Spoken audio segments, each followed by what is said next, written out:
I hate videos. Hi, we're Retirement Dreams to Reality. Hi, we're Retirement Don't Dreams be to doing that, Reality. that's just weird. Hi, we're Retirement Dreams to That's Reality. just weird. Right, go. Shall we go? Hi, we're Retirement Dreams to Reality. I'm Keely, this is Bruce, and today we're going to talk about some tips for when the stock market is plummeting. When stock markets crash, it's easy to let emotion get the better of us.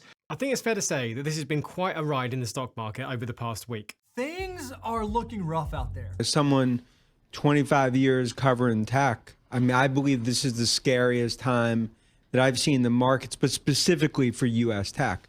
The news people are melting down. Market meltdown for the third straight day. Global markets are sinking. Markets across Asia, Europe, and Australia plunging. At one point this morning, the Dow sinking almost 1,600 points. The markets lost more than $6.5 trillion in value. This is an economic Armageddon. Donald Trump put this out on social media. Don't be weak, don't be stupid, don't be a panican, which he has termed a new party based on weak and stupid people. So we've kind of put together a list of 5 things that we're going to talk about in terms of what we've decided to do and what we've kept doing for the last 4 or 5 years, isn't it? We are not financial advisors. No. We do not offer financial advice. We have stocks and shares, we invest ourselves, we have some investments for our retirement, and this is just what we do when things get a little bit tricky. Yeah, because we've been through this a couple of times now, haven't we? Yeah. We went through it in the pandemic when we had a financial advisor, and then we went through it in kind of like 2022 when the stock market was pretty flat, I think. Yeah. And now it's happening all again, isn't it? So, yeah, wish it was flat. Well, yeah. So the first one for us is don't keep checking. Now, I say this, but we are constantly checking. I'm not now. Oh, that's good. What's your saying? My saying? What's my saying? Set.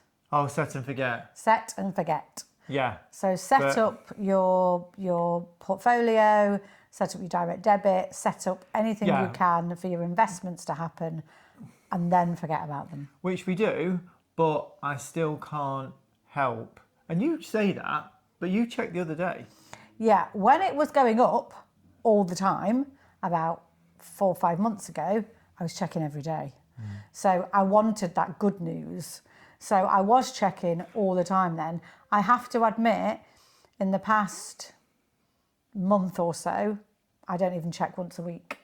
See, I came in the other day and you said, have you seen, what day was it? Tuesday, the day after my moderation, I came through the door and the first thing you said to me was, have you seen the stock market? I think that's because that's the first time I checked in about 2 to 3 weeks. Okay. So what we're getting at is it's really difficult to not check. But because we've been through this a few times now and we don't think anything's different, and we've got those set and forget in places, and we've got a long-term plan and we trust in the process, even though when we look at it, it pains us, we understand the way the stock market works. Yeah, I think the reason that people say don't check and set and forget is because the tendency can be, if you check, you then do something about it. You might action something, which it isn't wise to do. But we don't. Even though we check when it's going good, we check a lot, and I haven't checked recently, regardless, we don't action anything from it. No, that's true. So we do stick really to set and forget. Yeah, definitely. So number 2. Number 2, so be confident about the strategies that you have already got in place.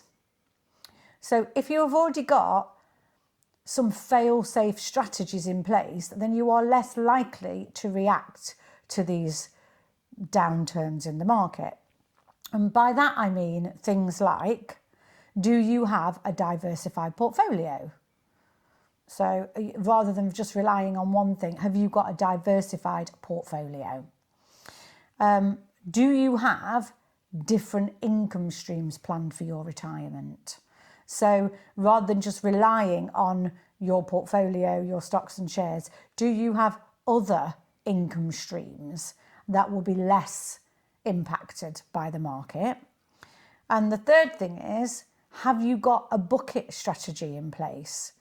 Because if you've got a bucket strategy in place, then your need to withdraw from a plummeting market, your need to withdraw anything from the plummeting market should be negated by your bucket strategy. I think it's interesting because somebody said in one of the comments before in one of our videos, I think it was like kind of our, our kind of, when we did them monthly vlog things. All right, yeah.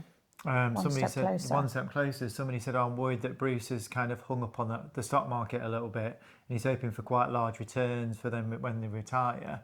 And I think that's true, but because we've got these things in place, and like we say, we know a lot about the ladder system and the bucket system, it doesn't necessarily mean that when we come to retire that we're going to pull out those stocks and shares anyway. It all depends on where they're sitting and what's happening. See, right now, if things have gone the way they've gone and this situation was happening to us now in 4 years' time, we'd have that money in place, wouldn't we, to cover us for a couple of years until, on average, that's when the stock market seems to recover. Yeah. So that's why we're not overly, again, worried, because we've got those things in place. So just be confident that you've got enough things in place to ride this downturn. Yeah, definitely. Yeah. Number 3, ignore the noise. Oh, huge noise. So this is really difficult. It's difficult both ways because there's noise when it's going well and the stock market's going up and you get really excited and you see your portfolio and you check it every day and you check it every month and you see it going up and up and you get excited. And then it's the same when it's going down as well. Well, if you're watching this video, you watch YouTube. Please remember, if you're enjoying this video, or even if you're not, please help by liking and subscribing. Like and subscribe.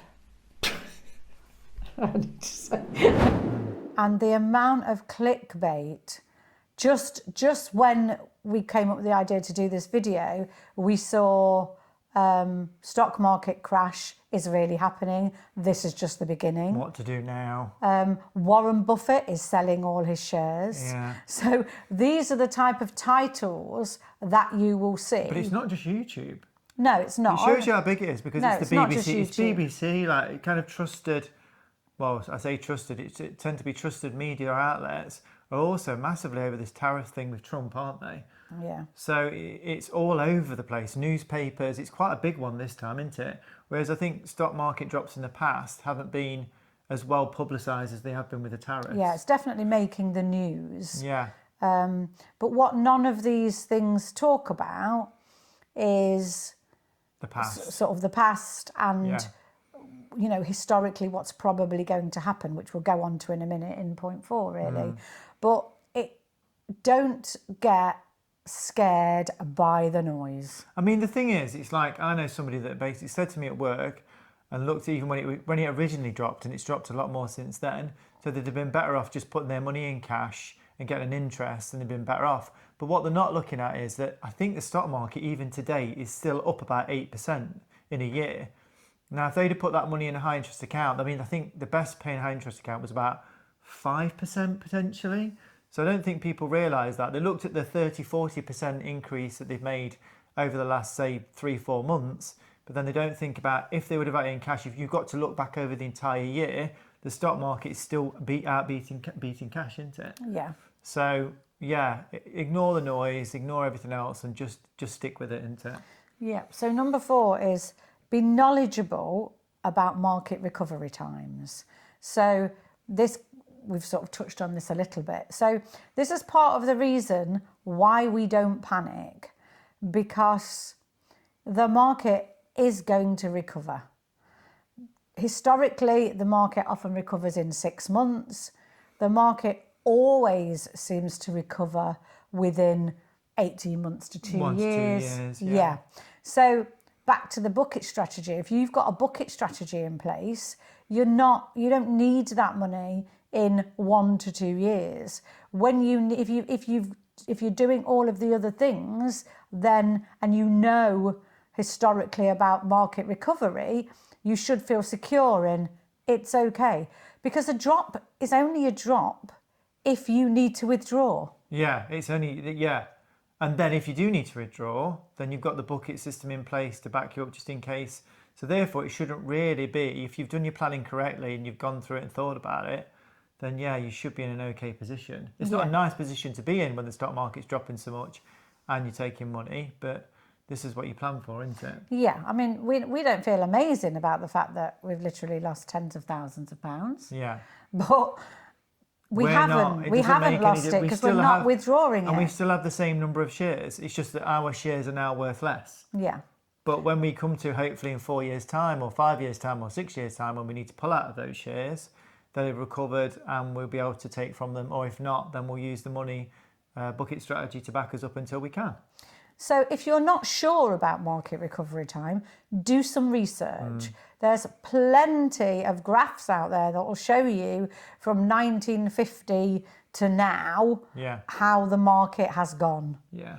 And it'll show you that, when it dipped down in 2020, it took 6-8 months to come straight back up again. Yeah. And quite often, after a fall, it doesn't just come back to it doesn't just come back to its original value. It will then increase in value. That's why you can't time the market, because they say some of the best earning months or days are not long after the market drops, but you can't time when that's going to happen. Yeah, they've come so just after stay with it, drop. stick with it, and then and just ride out the wave. And then if you've got a good long enough time period, then you can make that back up. Definitely. It's definitely a case of that knowledge is power, really. Yeah. Arm yourself with the information so that the temporary fall doesn't scare you so much. That's right. Yeah, definitely. And also the final one is a really I saw a really funny thing the other one. day because it said buy the dip, and it said what dip. So there was like buy the dip, and they said like this is the 5th dip.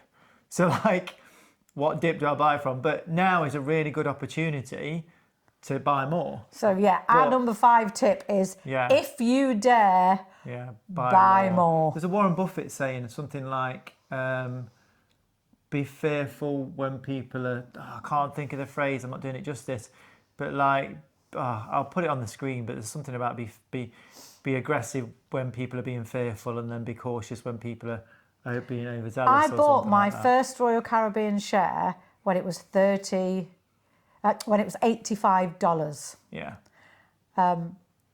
It then dropped to $38. Yeah. So I bought another 9. Yeah. So I just wanted 10 shares at that point in time. Yeah. Now, I haven't looked. I couldn't tell you what it is now. I suspect it's down to what I forgot to say is it then went up to over $200 a share.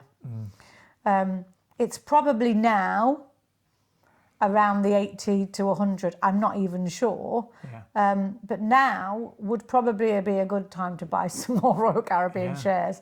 It's not that I daren't, at this moment in time, I don't have the money to do that. But if you dare, buy more.